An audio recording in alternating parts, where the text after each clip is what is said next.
Hey everyone, we're back for another workout of the day. Today's workout is an AMRAP, as many rounds as possible for 25 minutes. It is called the Maganator after our macro mascot, Maggie. So it's going to be 10 box jumps, 10 slam balls, 20 sit-ups, 10 deadlifts, and 10 push-ups. So we're gonna go through all of those movements and the modifications, and then you can get started. And so we'll go over the first regular box jump. We're gonna set up at the box. We're gonna be facing the box, relatively close to the box, and we're gonna jump both feet on top of the box. We're gonna land in no more than a quarter squat, so no full squats. We wanna land in quarter squat and stand all the way up at the top, and then we can either jump down or we can step down. So no silly stuff like that weird stuff, none of that crap. Okay, modifications, we can lower the box, we can set up plates to a height you feel comfortable with, or we can do step-ups. When we do step-ups, make sure your foot is fully on top of the box. You're going to, same thing with regular box jumps, make sure you're not hanging off the box at any point. So foot's fully on the box. We're gonna use this leg, step all the way up. Once our leg is straight, that's when we go ahead and stick the other leg on top. And then we can just step down, or you can even jump down if you feel comfortable doing that, and then step back up. If we have no equipment to do box jumps, that's okay. We can do jumping squats. So again, squat movement, chest up, core engaged, knees are coming out, not forward, not in. We want them out, chest up, and we're just going to land in a squat and jump back up. Our next movement is going to be the slam ball. So with the slam ball, we want to grab the slam ball with two hands on either side of the slam ball. We're going to squat down, again, knees out. We're going to squat down to meet that slam ball, and we're going to bring it all the way up overhead till our arms are straight, and we're going to slam it to the ground, and we're going to follow it to the ground and try to catch the slam ball on the bounce on the ground. Now the bounce is only going to be maybe an inch off the ground, so it's got to be quick. That is going to get you, a good rep time. If we're not so concerned about the time, just want to make sure we're properly engaging everything, that's cool too.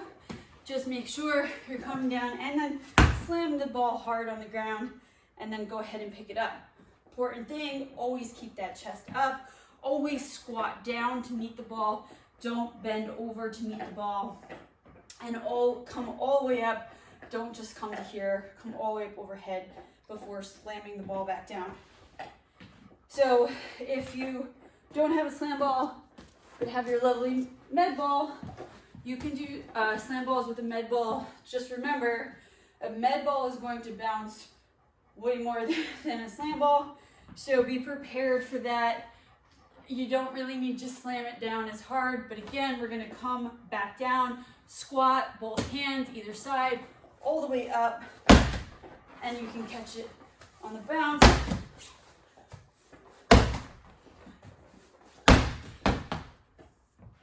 If we don't have any balls or anything to use, we can also just do plates overhead. So we're just going to touch that plate, come down into, a squat, come all the way up, all the way up overhead until our arms are straight overhead.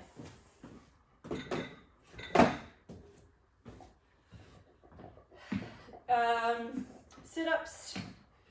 So sit-ups are self-explanatory, but we're going to make sure we're engaging that core. We're going to come down and we're going to touch our toes at the top to make sure that we're coming all the way up in that full sit-up position. So modifications would just be to your knees, And this is kind of like a crunch, but less strain on some of the back and neck. If you want to do a crunch, you can do a crunch and just aim for those shins. The big thing is here, we do not want to have our hands behind our neck in order to prevent any neck strain or injury. So the next movement will be our deadlift. So the important thing with the deadlift that I see over and over again is two common mistakes, is having the barbell out too far and also coming up at the top and finishing with this lean back. So keep that in mind of things not to do. So we're gonna step up. We always want contact with the bar at all times. That's how we know the barbell is going to be close where we want it to be.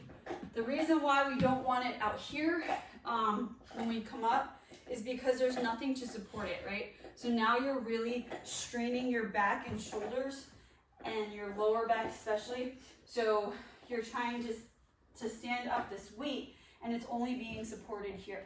So if we keep that barbell close, we're able to have our whole body support that weight and really be able to drive with our legs up.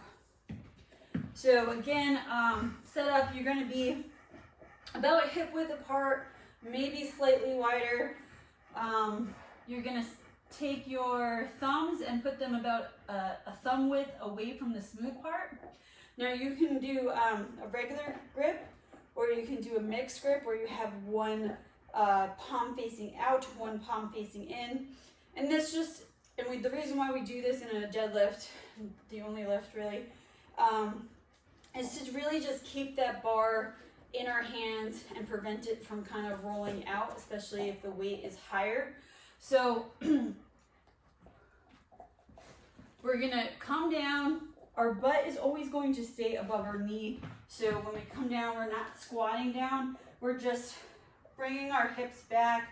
Our knees are gonna bend slightly, and then we're gonna go keep our chest up. And we wanna pretend like we're being pulled up by a hook by our chest so that we're driving completely straight up. Again, we don't want this bending movement. We want to be coming straight up. So I'm looking forward. I'm making sure everything is tight. My back is straight. I can feel my hamstrings ready to go. And I'm just gonna pull my shoulders back, and I'm gonna slide that barbell up my leg and come down. And as I'm coming down, I'm bringing my butt back, my hips back. And once I clear my knees, then I can go ahead and bend them slightly. So I'll show you sideways as well, or we'll do a little diagonal so you can see a little bit better. So again, I'm setting up. I feel everything engaged. My shoulders are back, my legs are tight, my core is engaged, and I'm gonna drive up, keeping that barbell nice and close, come back down, and so forth. That's why you see like a lot of people, power lifters and such, wear like soccer socks or high socks, because they're pulling that barbell in and it's scraping against their shins, and so to prevent some barbell scrapes, that's why they do that. So that's with the barbell. Again, I understand not everybody has barbell, not everybody wants to use a barbell. We can also use our kettlebell. Again, same movement. We're gonna keep it nice and tight and close in, shoulders back, everything's engaged, and I'm gonna stand up. And again, we're not standing up at the top and bending backwards, because if you're just standing here with no weight and you lean slightly backwards, you can already feel a strain in that lower back. Now, imagine putting weight on that. It's just gonna exasperate that, which we don't want. And there's no need for it, because the movement ends when you're completely straight up. The movement doesn't, you don't need to show everybody, you're up and leaning back. So again, kettlebell, dumbbell, same thing, come down. Challenge yourself with these weights. You know, you might have a lighter kettlebell, so maybe you have some heavier dumbbells, use the dumbbell instead, because we do want it to be slightly heavy for our deadlifts. So, the last movement, but not least, Maggie, it is named after you, so I guess you can be in the video. Okay. Important thing about push-ups is that we want our push-ups, we want our hands underneath our shoulders, right? We do this because, hey Mags, alright, good girl. We do this because we want everything to be supporting everything. So when our shoulder is aligned with our hand, that means that our arm is straight up and it can support everything. Once we start moving outwards, you can see I don't have that support. Now things are being pushed in different directions. So that's why we have it there. I'll show you face forward first, so if Maggie's not in the way. We're just gonna come down. It's always a good idea to look forward, just because when you're looking down, sometimes you don't make it down as far because your brain kind of messes with the way you're seeing the ground, and you might think you're lower than you actually are. But we want to come down, hopefully touch the ground if you can, and then all the way back up. And when we come back up, we want to make sure our arms are straight. I see this with men mostly, but they come only up. They never straighten their arm. They always have that bend at the top. We want to make sure we have a nice straight arm. So again, sideways, let me just show you. We're coming down. And I see, again, women tend to go wider for some reason, but we really want to try to bring those hands underneath our shoulders there. Modification, we can go on our knees.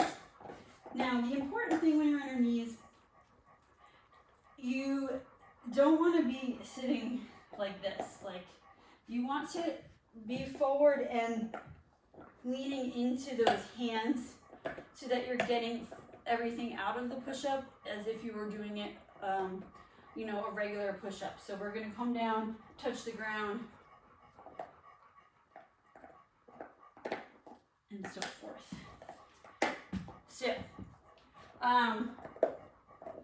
and a further modification, if you have like something smaller, like a slam ball even, you can put that underneath your chest and come down and touch the slam ball. Two things to keep in mind in both, in the modifications and in the regular push-up. You want to make sure you have a good view of this, I know. So, make sure your butt is not up in the air. We're not trying to show off our butt on this one. And we also don't want to be saggy butt either.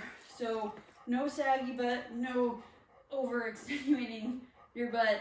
You want a nice flat surface to come all the way down, because if your butt's higher, a lot of times you're coming down in this weird angle. If your butt's lower, you're gonna feel that touch first, and you're never gonna really have that full extension all the way down. Okay, so that is the workout for today. That again is the Maganator, named after this girl. Yeah, give him a look. You're a good girl. So it's 25 minutes, as many rounds as possible. Write down your times and weights, and again, revisit, you know, maybe from a month from now, and see if you've progressed any. Good luck.